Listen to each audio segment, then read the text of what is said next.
And now I want to tell you guys a little bit about Dota Plus from Overwolf. This is a free stats app you guys can download right now that's going to show you your stats for the last 3 months. So if you want to know your games played, your MMR, your win rate, your XPM, your GPM, all of these things you need to track to know how well you're doing and what you need to change to gain MMR, you can get for absolutely free. On top of that, the biggest reason why you need to download Dota Plus, at least for me, is the ban suggestions. Basically, it tells you what the enemy team is good at. It tells you their best heroes, what they've been winning with. You just ban it.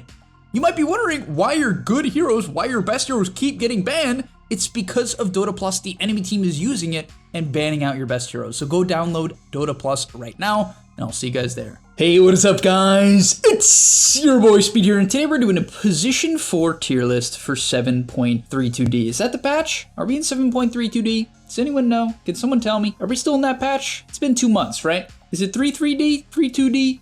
Are we gonna get 3.4? I don't know. But either way, we're doing a position 4 tier list here today. We're gonna be talking about the best position 4s and, of course, the worst position 4s. And let's get into it. All right, we're gonna start from the bottom. Really talk about, I only have 3 heroes in the F tier. And one of them, honestly, like, I hate to put it in the F tier because I genuinely don't think it's F tier. I just think that people can't play it, and that is Tiny. So Tiny is honestly a pretty popular hero in Pro Dota because of his ability to reposition heroes. However, if your team doesn't have synergy, tossbacks are clunky, difficult to synergize, and frankly, most people can't even mechanically pull it off. And so I don't really recommend Tiny. Also, if you don't know to skill tree grab in the lane, your hero is a shitty laner, and you have to drag the wave in that case, and no one does that. So don't pick Tiny. The other hero I have on F tier is Earth Spirit. I just think compared to the other roamers, he falls flat. His spells are just not good enough, his laning stage is bad, his stun duration is just not long at all. Like, people can get their BKBs off against Earth Spirit. That's just a problem in my opinion. It's too easy to play against Earth Spirit mid to late game, right? Once BKBs come online, I just feel like this hero does nothing. And then finally is Marcy. I actually think Marcy's a very, very good Dota hero. So like, to put her in F tier for position 4 is kind of weird. I just think that this hero is actually best as a core. It's not that it's unplayable as a support, neither is Tiny, neither is Earth Spirit. No hero in Dota really is unplayable. It's just too hard to use. Her W got nerfed so hard where you used to be able to TP mid and almost get a guaranteed kill by hopping on the enemy mid. Same thing in the laning stage, it was really easy to set up kills, but it's kind of just hard nowadays.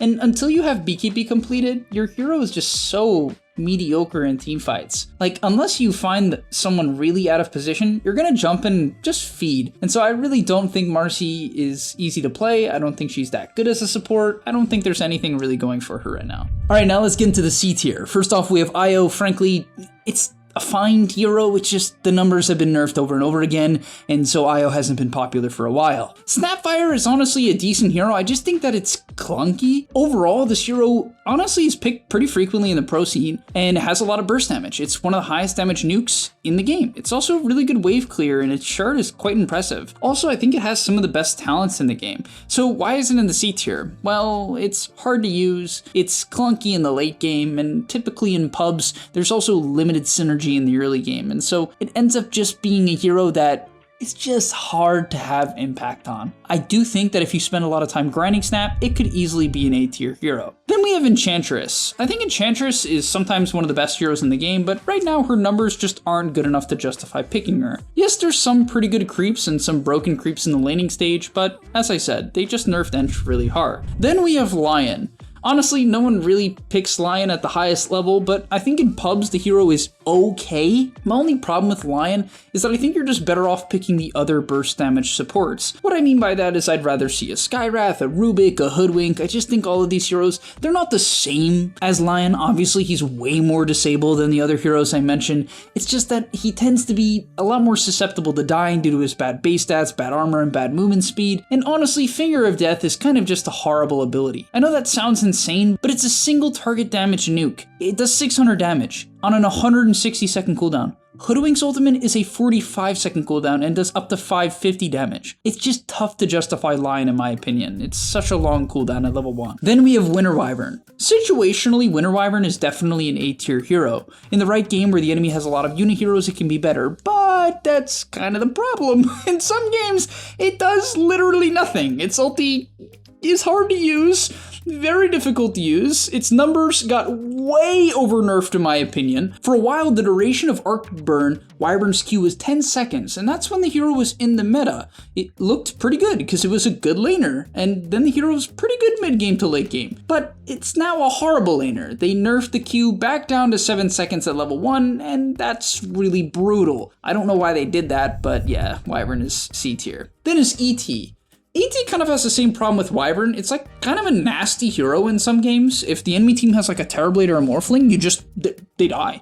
They just die because when you are on top of them, they have no armor. And you're really good at amping up magic damage comps as well with your natural order. And also situationally, his laning stage can be pretty good against heroes like Nature's Prophet, where you build up extra damage because of the units. But as I'm saying that, it has severe mana problems all throughout the game, most importantly in the laning stage. Its numbers got nerfed way too hard in the laning stage. It used to be a lane dominator. It no longer can really pull that off. And so it just doesn't seem like a great hero to me. Every time I see it, I mean, I'm just not impressed. I think it's actually much better as a core. Then we have Earthshaker.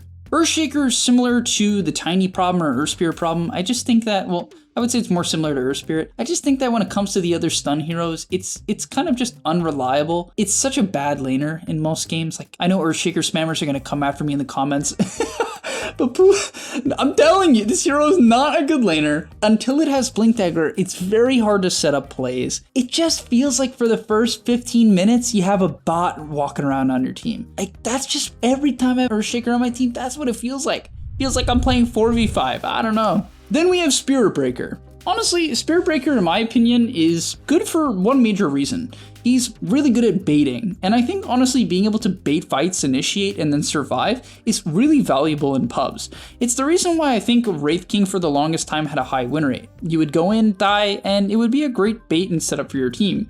Even Spectre, I think a big reason why Spectre has a great win rate in pubs, other than the fact that he just scales really well, is because of the fact that in team fights it makes it really easy for your team to get the jump and kill off the squishy supports first. And I think Spirit Breaker is one of the best heroes in the game at enabling that. I think also he just doesn't get as punished as hard in your average pub as he does in the highest level. I think at the highest level, Spirit Breaker's lack of damage in the early game can kind of be a reason not to pick the hero, and is a reason I think the hero is certainly not A tier or even close to S tier, but it's one of the best vision heroes in the game, and as I said, it's one of the best bait heroes in Dota as well. Then we have Rubik. I think Rubik can be an A or S tier hero due to the fact that I really just think its talents are insane, it scales really well, and in some games it just has nasty impact. For instance, against Tiny, if you steal Avalanche, which I did in a pro game recently, it's crazy, man. You have so much control. It's so much control.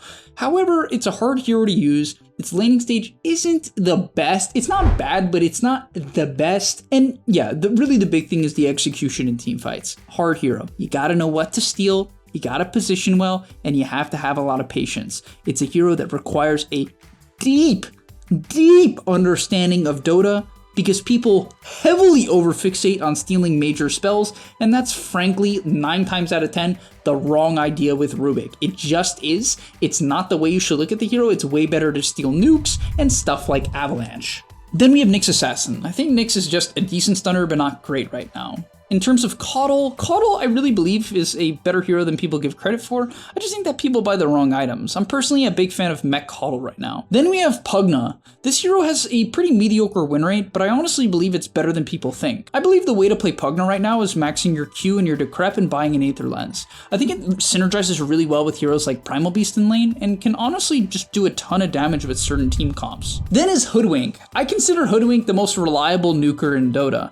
This hero has a low cooldown ultimate that always gives you kill threat around the map. It has a stun, it's a pretty good laner, it has wave shove, it just kind of does everything. It's good at scouting with Scurry, it literally does everything. Stun, burst, solid laner, like moves fast, hard to kill, right? Split push, it just does it all. So if you're looking for a hero that's well-rounded, I believe Hoodwink is one of the best options. It also has this really cool tech where Spell Amp is additive, guys. What I mean by that is, let's say you E-Blade someone and then you Veil them and then you throw a Hunter's Boomerang at them, which is Hoodwink Shard, that increases magic damage as well. All of these things just stack on top of each other. So it's not like things like magic resistance where if you buy a cloak, it's not going to give you 15% magic resist like it says. It's going to give you probably 9% on average, 8 to 9%. That's not the case with Spell Amp, and so you can just stack Spell Amp and you can one-shot people with your ultimate at level 18. I'm not kidding. It's reliable. It's something you can get to every game too, because this hero farms. It's really nasty. Then we have Shadow Demon. Situationally, just a solid freaking hero. If it has the right matchups, its shard is broken, its Q can be broken, its ulti can be broken. It's just clunky in some games. In some games, if it has bad matchups, it does very little. Then is Tusk, just one of the most reliable stunners in the game. Good laning stage, good roamer, can tri-lane, can push out waves relatively well, can go for tag team max if it needs. It has good setup, level 10 Walrus Punch talent is very strong for chain stunning people. It just kind of does it all. It counters some of the most meta heroes in Dota right now. The major example being Lina, just being able to punch her up and stall out her BKB is extremely valuable. Just a reliable hero. Talking about reliable heroes, we have another very, very reliable hero in Clockwork. I think Clockwork is just kind of, you can pick Clockwork and you'll be like, I'm gonna have impact. Of course you are. You give vision, you can solo kill supports, you initiate, you trap people in, you counter BKBs because Hookshot pierces BKB and Cogs kind of pierces BKB. It just is a good hero. At level 3, you can solo kill nearly any ranged support. It just can do its job every game. It's not mechanically that difficult. It enables a lot of very strong offlaners right now, such as Death Prophet, Nature's Prophet, a lot of the range heroes. I'm a big fan of laning with Clockwork, and for that reason, he's upper B tier. Now, in terms of A tier, we have Undying. Yeah, you heard that right, Undying. I believe this hero is something I've hated on in the past. I've made videos, like, I remember I made a myth video, like 5 myths of Dota, and I said Undying can't be a pause 4, but he can. He definitely can be a pause 4. Undying is actually a very good pause 4. And one thing to note as well is I think this hero scales well. You can even play it in a farming way. Back in the day in that myth video, you couldn't because he didn't have a level 10 decay talent, and decay did like literally 0 damage to creeps.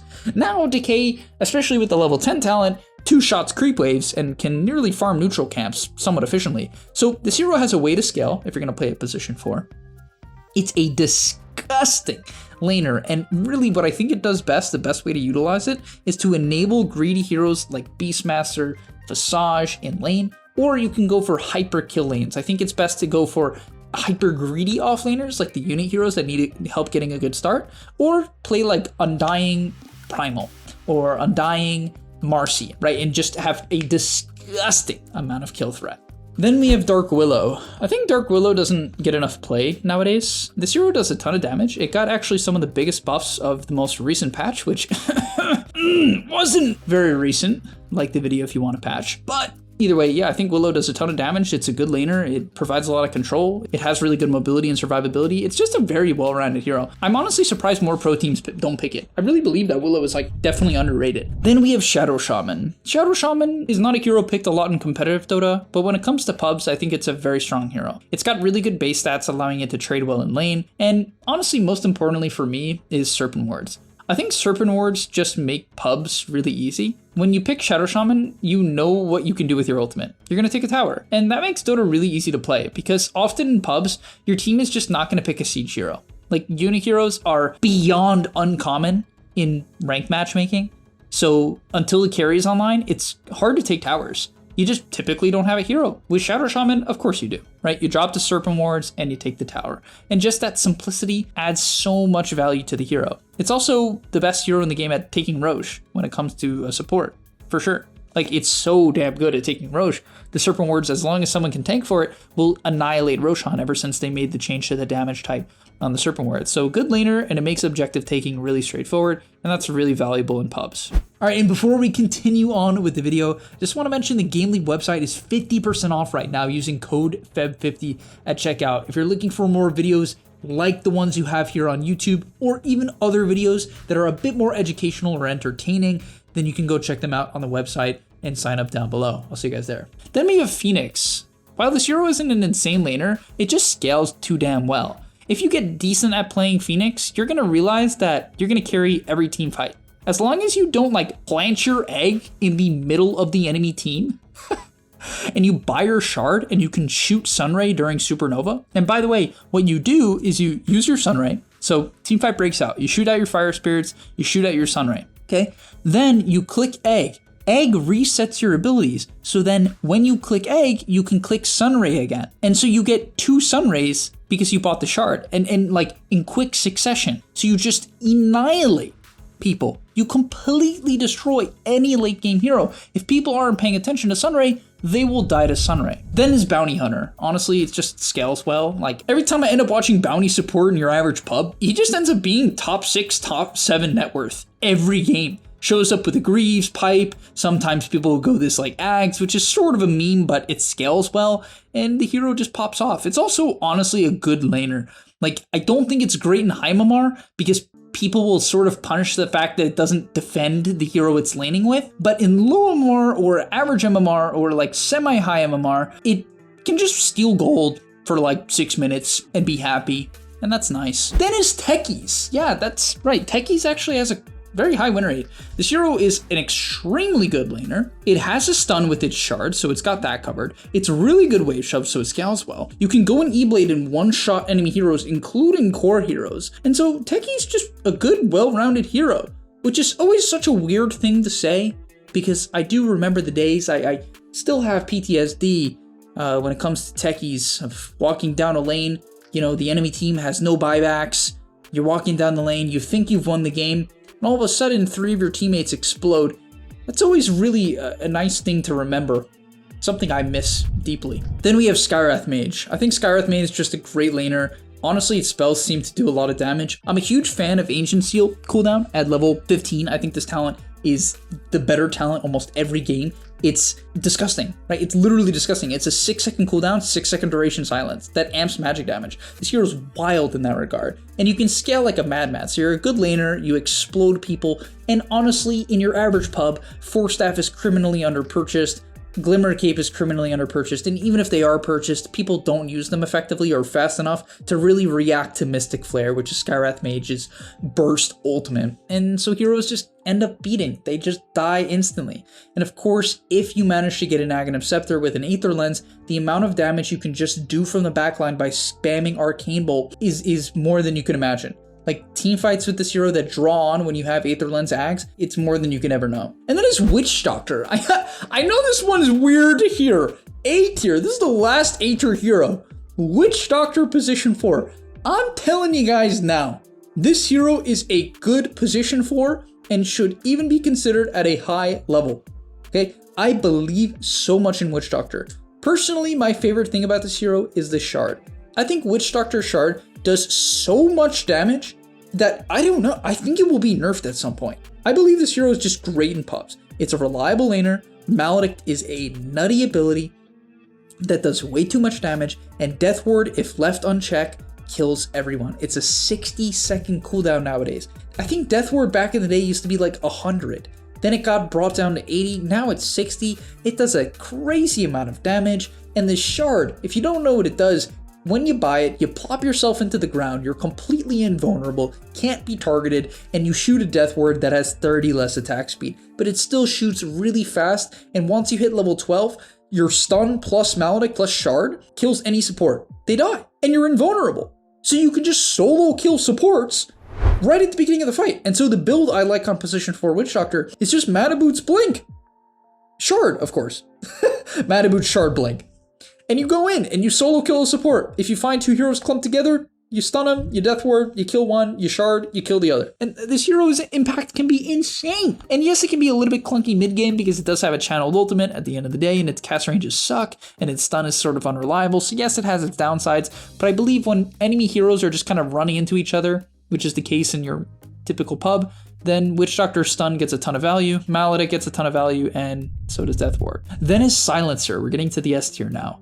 I think Silencer, it just scales too well. And honestly, Arcane Curse, if people don't keep track of the fact that there's an Arcane Curse on them, which they don't, they die. Honestly, I'm just a big fan of Silencer because of his ability to skirmish from minute 8 to minute about 20. Having 2 nukes, which I personally think is the best build on average, maybe 1 point in glaives for the laning stage, having 2 high damage nukes that just both kind of do half health to any hero you click them on a really low cooldown, it's just valuable in your average game. And Global Silence is a great way to bail out your really stupid core players. If your Riki is caught out of position, or your Phantom Assassin is farming in a really bad area, Doesn't matter. You click Global Silence, you save them, and then you move on. And then of course they're gonna flame you anyway for not putting down good wards, even though you just saved them. And so yeah, Silencer's win rate just tends to be really high in pubs, and I honestly think it's because people don't itemize to deal with him, and then if Global Silence is not itemized around, it just does way too much late game. Straight up, it's Global Silence. Obviously, you can understand why that's good. It's a guaranteed 5-man hit. Of course, that's strong if not dealt with. The problem is it's purgeable. If they don't purge it, it's like the best spell in the game, which often happens. so it's just like, you just own. If the enemy doesn't buy Dispels, Arcane Curse is insane, Last Word is insane, Global is insane, and that's what ends up happening. Then we have Tree and Protector. This hero is good at every level. It's a good laner. It's stupid. Overgrowth does way too much damage. Leech Seed got overbuffed. Living Armor is like honestly my least favorite spell in the game right now. Why does it give 12 armor for 30 seconds on a 15-second cooldown? Why can I never take a tower? Why is Treant allowed to be picked right now? Then we have Mirana, the most reliable nuke position 4 in the game. Good laner, mobility, vision advantage, burst damage, major stun, low cooldowns. Like, Mirana just gives you what you need. It farms fast too. That's probably my favorite part of the hero. I played a Mirana position 4 game actually recently in a pub, and honestly, I got like 18k net worth at the end of like a 45-minute game.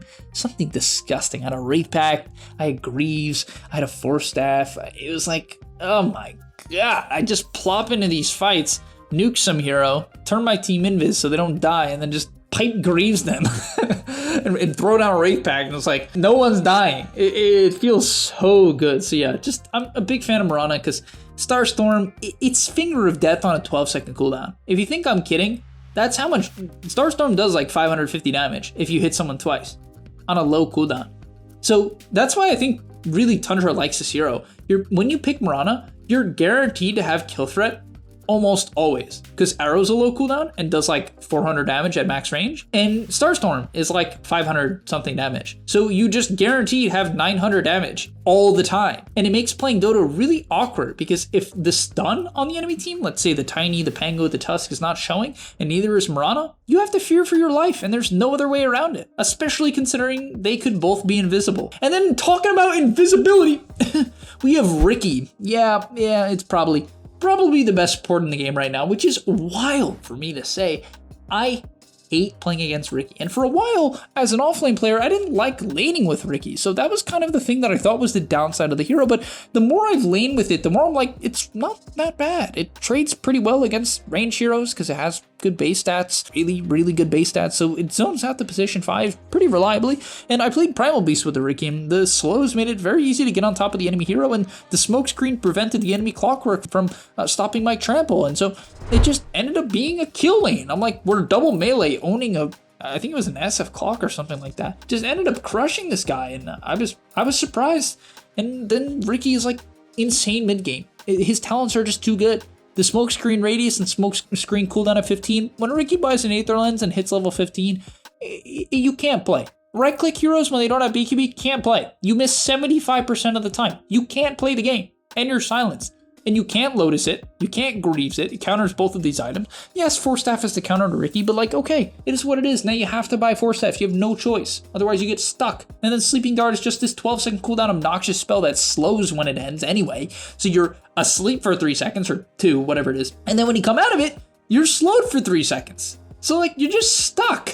And it's the slow from the Sleeping Dart obviously enables the smoke screen. There's too much value in Sleeping Dart right now. It's too low of a cooldown. This hero also, by the way, is one of the best heroes in the game at providing information, obviously because it's an invis hero. When it's placing wards, it doesn't have to come out of invis, so it can just be a terrorist around the map. You never can really win the vision game against Riki because he just can put down these disgusting wards. And anytime you're pushing, let's say you're split pushing as a carry, you have to fear that the Riki isn't next to you. Because if he is, he's gonna follow you and sleep dart when his team gets close, and you're gonna die. So every time I see Riki, its impact is just insane. It can save teammates by sitting behind them and smoke screening, it can set up kills. It's not a bad laner, honestly. It's not great, but it's not bad. It just does a lot. But I do have one more hero I really think is the best position 4 in all of Dota right now, and I truly mean this, and I truly believe this, and that is Jungle Venomancer.